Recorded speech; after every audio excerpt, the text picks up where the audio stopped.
Olá, estamos chegando com mais uma edição do programa Saulo Machado Entrevista aqui pelo Canal 20, a TV a cabo, a nossa TV de Araranguá, que agora também está na internet. Você pode nos assistir em qualquer parte do Brasil e do mundo. Basta acessar o nosso site e você poderá ver os nossos programas ao vivo ou as gravações dos mesmos. E nós continuamos aqui, discutindo os principais assuntos da cidade. Já ouvimos aqui o secretário de Obras, o secretário de Agricultura, o diretor do Departamento de Trânsito, o presidente da Câmara de Vereadores, já discutimos Zona Azul, enfim. Acho que é muito importante discutir os principais problemas da cidade e buscar também possíveis soluções. Hoje quem está aqui conosco é o prefeito Sandro Maciel. Ele que completou recentemente 100 dias de governo. E é exatamente para avaliar esses 100 dias, para avaliar as perspectivas de crescimento da nossa cidade que o prefeito está aqui. É um prazer recebê-lo aqui no Canal 20, prefeito Sandro Maciel. Quero saudar você, Saulo, e saudar todos os telespectadores, né? Dizer da alegria de estar aqui, né? Poder responder a você e a toda a comunidade. Bem, o senhor durante muitos anos trabalhou no sentido de chegar à administração municipal como prefeito. Chegou. Pouco mais de 100 dias de administração. Era o que o senhor esperava ou ainda há alguma coisa a ajustar? Não, logicamente que as principais ações dos 100 dias, aquilo que nós planejamos, as principais determinações que nós tínhamos, elas foram feitas. Lógico que ainda existem alguns ajustes, né, mas a equipe já praticamente ela já está formada. As deliberações iniciais de governo, colocar a máquina em funcionamento, as licitações, que era o grande gargalo, né, de todo governo que inicia, são as licitações. Para o ano que vem não terá esse problema, porque nós ao final desse ano, já licitaremos para o início do ano que vem. Então, o início do governo é sempre mais difícil. Eu conversei com um deputado amigo, na última viagem que foi a Brasília, e ele disse que um governo é como se fosse uma viagem de avião. Para decolar é complicado. E para aterrissar também é. Né? Ao final do governo, os últimos governos, o fato de deixar as contas em dia, a lei de responsabilidade tem criado essa condição. Então, nós acreditamos que já decolamos. Então, agora é uma viagem um pouco mais tranquila. Né, com a casa já estruturada, com as principais ações, agora as obras, os serviços que nós gostaríamos, eles vão começar a ser feitos já nos próximos dias. Bem, prefeito, o senhor disse que os secretários e as pessoas que assumiram cargos na prefeitura, eles seriam avaliados periodicamente, né? E que, se houvesse necessidade, seriam mudados. O senhor não iria até o fim do governo com alguém que não estivesse trabalhando a contento. O senhor já detectou alguma necessidade de mudança ou por enquanto está bom como está? Não, por hora a equipe vai se manter a mesma. Né? Logicamente que a gente percebeu principalmente no início algumas dificuldades, mas era falta mais de engrenagem mesmo. Uma boa parte dos nossos secretários não tinham o conhecimento da máquina pública. Então, nos 2 primeiros meses, eu senti mais dificuldade. Depois eu percebi, né, que os secretários começaram a tomar pé das situações. Todos são muito ágeis, eu exijo essa agilidade, né, e todos estão comprometidos. Nós fizemos reuniões semanalmente. Toda sexta-feira, às 16 horas, é a reunião do colegiado. É feita uma avaliação do governo. Não queremos secretário que se interesse apenas pela sua pasta. Então, há uma informação geral de todas as pastas, secretarias e subsecretarias, né? E quando há um problema numa secretaria específica, há uma conversa um pouco maior sobre aquela secretaria, né? Então, sempre, agora, por exemplo, no próximo encontro, nós vamos tratar mais da questão dessas reuniões em comunidades que nós faremos. Uhum. Então, no dia 11 de maio, primeira reunião, bairro de Vinéia e Lagoão. Né? Se discute se vai ser aqui ou acolá. Então, essa vai ser uma das principais ações, né, comandada pela Iraídes, que é a diretora de gestão comunitária. Então, cada encontro nosso do colegiado trata de um assunto mais polêmico, de um assunto mais em voga. Já discutimos sobre o trânsito e o estacionamento rotativo.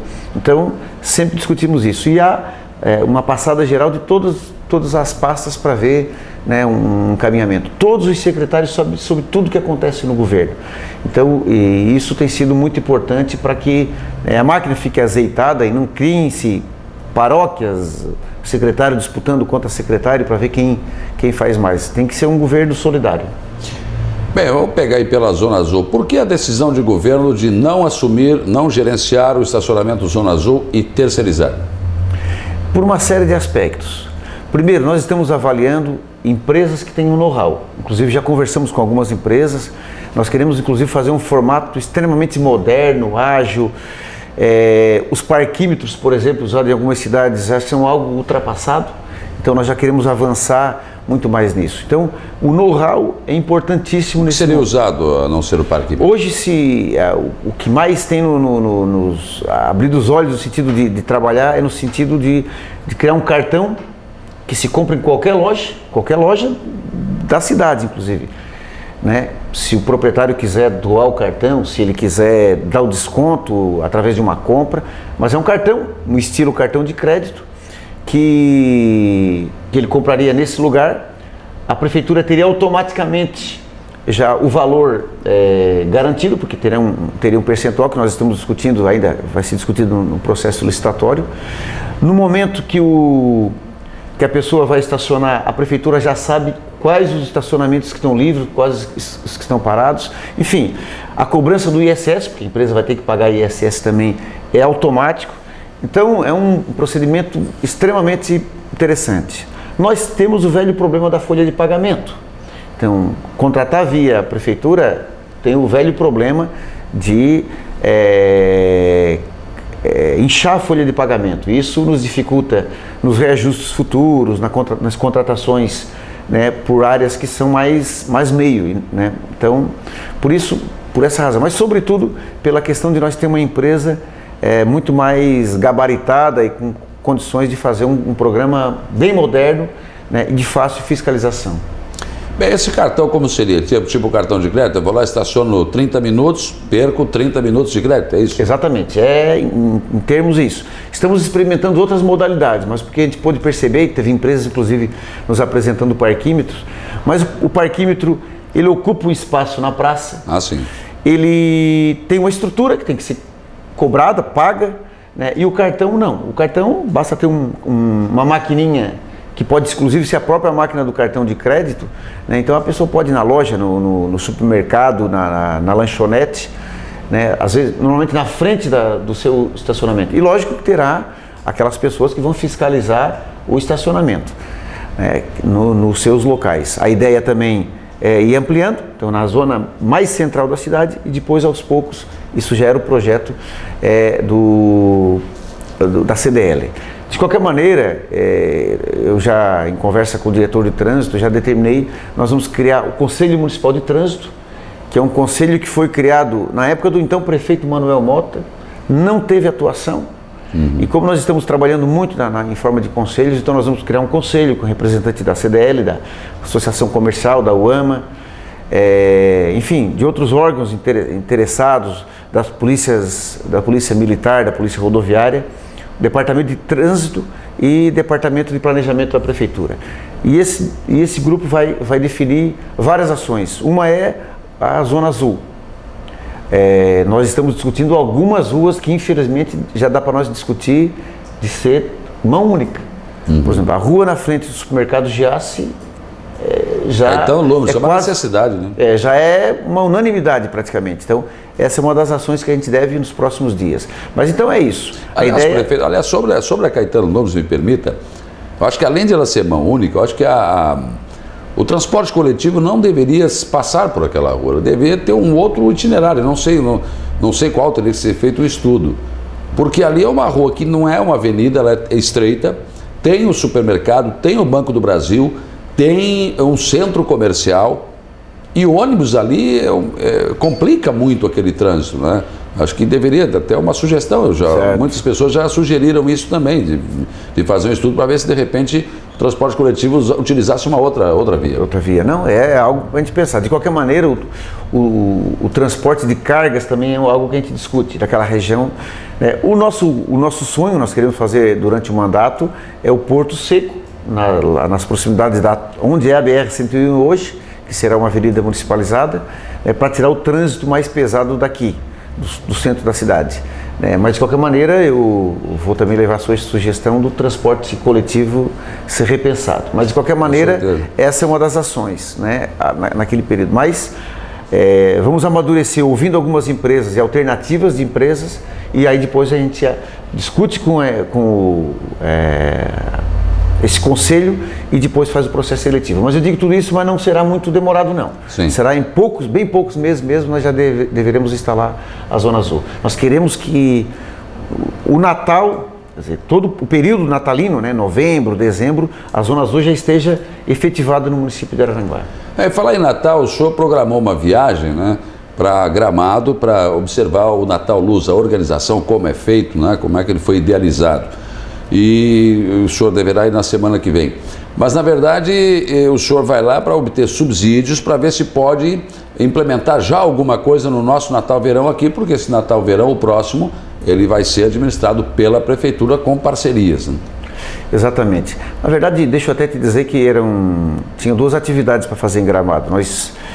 Uma pessoa que iria conosco é o seu Alverissá. Que em função das festividades de Nossa Senhora Mãe dos Homens, que ele estava envolvido, nós passamos para a semana seguinte. E deixa eu até te contar uma história, a razão da ida do Alveri. O secretário executivo da ministra Ideli é o Claudinei do Nascimento, um grande amigo meu, ele é de Joinville, e ele tem, logicamente, ele é o segundo homem do ministério, então ele tem uma força muito grande. Numa viagem que eu fui, num encontro de prefeitos em Brasília, no mês de janeiro, eu conversando com ele, e ele tem alguns carros antigos, mas segundo ele, coisa de pobre, 2, 3, 4 carros. Mas ele é um apaixonado por carro antigo, ele vive visitando. E ele foi com a sua família para Gramado visitar o Museu de Carros Antigos. E no retorno, ele indo para Joinville, ele soube que tinha um museu de carros antigos em Araranguá, lá em Gramado ainda. E ele, coincidentemente, parou para abastecer no posto, irmão da estrada do Mato Alto, e perguntou para o rapaz da bomba se é verdade que tinha um museu. E ele disse, não, tem, é aqui a 100 metros. E ele foi visitar. E ele me disse o seguinte, depois lá em Brasília: Sandro, vocês têm uma relíquia que o Brasil inteiro não tem. Trabalhe isso que eu vou viabilizar esse museu. No meu retorno, eu falei com o seu Alveri e ele se mostrou interessado. Foi aí que nós programamos essa viagem. Uhum. E a viagem, em relação ao museu, se reveste uma seguinte situação. O Museu de Gramado, o Museu do Carro Antigo, tem uma característica que seria a mesma característica do nosso. Seria um museu público, mas com o patrimônio particular. Claro. E como é que se resolve isso? Então nós precisamos ver. Vai se criar uma fundação, é a prefeitura que administra, quando a família quiser vender o carro, como é que faz, se vai ser cobrado para visitar o museu, para quem é o recurso, se é meio a meio, se é do proprietário, enfim, nós precisamos, porque como é uma situação inovadora, né? E eu sei que esse Museu de Gramado também recebeu recurso do governo federal na ordem de 400 mil. Então nós iríamos lá. E como o senhor Alveri conhece o proprietário não do museu, mas dos carros, né? Uhum. Então nós iríamos para isso. Depois de uns dias com a agenda já marcada, é que nós, com a CDL passando para nós o Natal, é que nós resolvemos juntar os esforços e fazer a mesma viagem para discutir o Natal, né? Ver a estrutura do Natal de lá e também do museu, para ver a formatação que a gente daria para esse museu que a gente faria em Araranguá. Então, por isso a viagem. Aí nós alteramos por uma semana apenas, em função desses compromissos do próprio Alveri, mas queremos trabalhar nessas duas linhas. E com relação ao Natal, deixa eu te dizer, inclusive eu ouvi um comentário seu na Rádio Araranguá que eu achei muito pertinente, que talvez nós vá copiar algumas coisas, que eu acho bastante oportuno, né? Mas eu percebo, Saulo, e isso eu fiz numa conversa com a CDL, que o nosso Natal ele precisa ter um atrativo. Sim. Tem que ter algo de diferente. Né? E aí nós vamos buscar, seja em Gramado, seja na opinião de algumas pessoas, qual vai ser esse atrativo.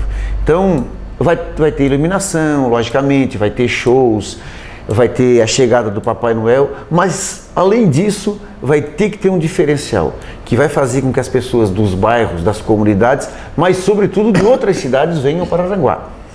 Né? Porque fazer um show, vem as pessoas, mas vem naquele momento, por 2 horas, 3 horas, e elas voltam para casa. Tem que ter um atrativo. Eu, inclusive, disse na reunião com a CDL que talvez fosse nós construir a maior árvore de Natal do estado.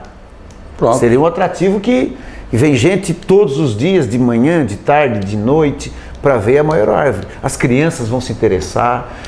Lá no Natal em Gramado tem a árvore que canta, que é um atrativo. Então, seja música computadorizada ou, enfim, né, no aparelho de som, sejam corais que sobem nas árvores e cantam, a árvore gira, então é um atrativo. Então nós teríamos que ter algo dessa linha, ou né, que desse um atrativo novo. A chegada do Papai Noel de moto, de bicicleta, de caminhão, de helicóptero já não resolve mais. Né? Então por isso, então nós vamos conhecer essa realidade, vamos visitar outras cidades também que têm um Natal parecido, mas nós queremos já começar a trabalhar já imediatamente, já no início do segundo semestre, para que a gente chegue em outubro, novembro, nós já tenhamos um esqueleto de todo o nosso Natal, o Natal-Verão. Com certeza. Vamos voltar lá no início da nossa conversa, prefeito. O senhor já teve uma experiência como vice-prefeito, é claro que aí não tinha caneta na mão, né, não era o prefeito, com o projeto Pé na Comunidade, que não foi tão exitoso assim nessa questão de ir às comunidades, se bem que eu ainda acho que esta é a melhor saída. Um governante que não ouve a população, ele tem muita chance de errar. O governante que ouve a população, ele pode errar, mas certamente vai errar menos, né? O que de diferente o senhor vai fazer, pretende implementar neste novo projeto de ir aos bairros, que lhe garante, por exemplo, que ele vai obter sucesso? Porque essa não é a primeira tentativa. Por exemplo, há muitos anos atrás, na administração, se não me falha a memória, do Neri Garcia, prefeito Neri Garcia, foi feito isso. Só que iam para um bairro, faziam tudo o que tinha que fazer, o governo se instalava lá, essa coisa toda. Só que quando chegava lá no último bairro, esse primeiro bairro já estava esquecido. O que de diferente o senhor vai fazer nesse projeto que o senhor acredita que vai dar certo? Olha, bom, primeiro o que eu percebo é o seguinte, nós precisamos ir para as comunidades. O prefeito fica muito preso ao gabinete, envolvido nos problemas. E quando eu preciso ir a Brasília por 3 dias, a prefeitura anda, do mesmo jeito. Então, se eu tiver que ficar um dia inteiro numa comunidade, eu não vejo problema algum. Eventualmente, se tiver que assinar algum documento, despachar, eu vou fazer isso lá na comunidade. Eu acho isso importante, porque eu dizia isso na eleição que eu fui candidato com o próprio prefeito Mariano. Como é que o prefeito dava um jeito, em sendo prefeito, fazer campanha? E todo prefeito que vai para a reeleição, todo governador, presidente, a exceção do Luiz Henrique, que foi candidato à reeleição sem ter ficado no cargo. Mas a grande regra é que o prefeito ele vai para a reeleição, faz a campanha e continua sendo prefeito. Como é que depois não consegue fazer isso? Então a gente vai ter que criar as condições para a gente visitar as comunidades e as pessoas. Então nós vamos fazer isso. Deixa eu te dizer outra coisa, Saulo, que nós fizemos uma reunião preparatória com todas as comunidades, preparando o que a gente chama de projeto Fala Araranguá. E, na verdade, muitas e muitas obras que a gente discutiu no Pé na Comunidade foram feitas. Sim, com certeza. Muitas. E eu comecei, inclusive, a relacionar naquele dia, lógico que algumas não fizeram, mas a Carlos Cardoso, no Lagoão, é obra do ação do Pé na Comunidade. Aquela da Coloninha em direção a Santa Rosa de Lima, é da mesma forma, a abertura daquelas 2 ruas que a gente fez entre Coloninha e Jardim das Avenidas, a Manuel Norberto Costa, a reforma da então Ponte da Barranca e a discussão da nova ponte foi feito naquele trabalho no Pé na Comunidade, o lixo que hoje chega na Sanga do Marco, o atendimento de saúde que hoje é feito lá no Espigão da Pedra e lá em Barra Velha, enfim, só para dar alguns exemplos. né, foram discussões lá daquele projeto. E algumas poucas deixaram de ser feitas. Então, o que nós queremos com esse projeto agora é, primeiro, toda semana nós iremos para uma comunidade, uma região, na verdade, que pode englobar 1, 2 ou 3 comunidades. Dependendo do tamanho do bairro? Dependendo do tamanho, exatamente. Então, eu sei que, por exemplo, nós fizemos ali 14 regiões. Então vai ficar apenas Uruçanguinha e Vila Verde, era Uruçanguinha, Vila Verde, Jardim das Avenidas e Caveirazinho e Coab. Então nós dividimos um pouco mais para ficar, ter uma possibilidade maior de participação. Então agora terá Jardim das Avenidas, Moradas do Sol e Caveirazinho. Então as regiões diminuíram para ter um pouco mais de possibilidade de participação. Nós não discutiremos o problema lá na comunidade, nós elegeremos delegados. E nós queremos criar uma espécie de conselho da comunidade. E depois, com todos esses delegados eleitos, nós queremos que eles tenham ciência do orçamento da prefeitura. Para dizer, olha, nós temos 3 ações no nosso bairro, mas o orçamento, de uma maneira solidária, nós discutir e perceber que não dá para fazer as 3. Mas aquele grupo de delegados eleitos possa discutir 2 ou 1, ou deixe para o ano que vem, enfim, mas perceber isso. Na reunião com todas as comunidades, havia uma presença forte de lideranças, eu falei o seguinte: primeiro, o orçamento de Araranguá, proporcionalmente, ele é menor que outros municípios. Pelas condições, o fato de não ter grandes empresas, o tamanho da população, né? Araranguá, em relação a Ermo, por exemplo, é uma diferença extraordinária no orçamento per capita. Então, primeiro, esse aspecto tem que se levar em consideração. O outro é o seguinte: eu fui candidato, fiz um programa de governo, um plano de governo, e eu quero cumprir. Então, eles também têm que levar em consideração que a população elegeu em função de um plano de governo. Também levar em consideração isso. Levar em consideração que nós deveremos ganhar alguns recursos e teremos que ter contrapartida. Então... Isso limita, de certa forma. Limita, e não vai cair do céu o dinheiro da contrapartida, também será do orçamento. Levar em consideração que o Ministério Público tem tido uma atuação muito forte e tem obrigado a fazer algumas ações que às vezes não estão nos nossos planos, nem das comunidades e às vezes nem do prefeito, mas que nós temos obrigação de fazer. Então, e ali eu ainda brinquei, eu nem vou perguntar para a comunidade se eu tenho que fazer ou não. Claro. Uma contraparte. Se vem o dinheiro, por exemplo, da ponte por Ercílio Luz, se nós ganhar 8 milhões e ter que investir 2 milhões, eu posso até perguntar para a comunidade: daremos esses 2 milhões ou não aceitaremos a ponte? Agora, se o Ministério Público determina que eu faça, eu não posso nem perguntar. Eu tenho que fazer. Então, assim, tem que levar em consideração tudo isso e mais aquilo que a comunidade quer. Ou seja, é um desafio bastante grande. Além disso, tem toda a discussão da negociação salarial, que, uma vez mais comprometida a folha, é menos recurso no orçamento, né? Tem que levar em consideração que 25% pelo menos é da educação, que 15% pelo menos é saúde, 7% pelo menos é Câmara de Vereadores. Então, por isso que é importante nós eleger delegados e eles tomarem pé desse orçamento. E aí sim, nós temos um grupo de pessoas representativa da comunidade. E mais ainda, para finalizar, antes de nós passar para o próximo bloco, né? Nós temos que ter uma atenção com os vereadores. Os vereadores também foram eleitos. E eles têm as suas reivindicações, os seus pedidos, as suas indicações, que uma prefeitura, sobretudo, né, no nosso caso, uma base de apoio muito grande, e nós também temos que dar respaldo aos vereadores, né, que dão suporte ao governo. Então, nós temos que pesar tudo isso, mas mesmo assim fazer as reivindicações que são mais importantes para as comunidades. O senhor falou em delegados, onde ficariam, qual seria o papel nessa situação das associações de moradores? As associações de moradores, eles vão mobilizar pessoas para participar dessas plenárias. Toda associação de moradores terá um delegado e a comunidade terá um delegado a cada 20 participantes. Então, a comunidade que menos se organizar, menos delegado terá. E com isso, menos poder de fogo nas discussões mais gerais. Mas a associação terá pelo menos um. Comunidades que não têm associação de moradores não terá o delegado nato. Né? Então, por isso a importância da presença da associação de moradores. Muito bem, eu vou fazer um intervalo, mas eu volto em seguida conversando com o prefeito Sandro Maciel, que é o nosso convidado de hoje. A Barra do Rio Araranguá, sai ou não sai? O prefeito ainda acredita? O brasileiro não desiste nunca, né? Mas o tempo está passando e não existe avanço, a coisa está meio que encrencada na licença ambiental. Será que haverá tempo hábil para isso? Depois do intervalo.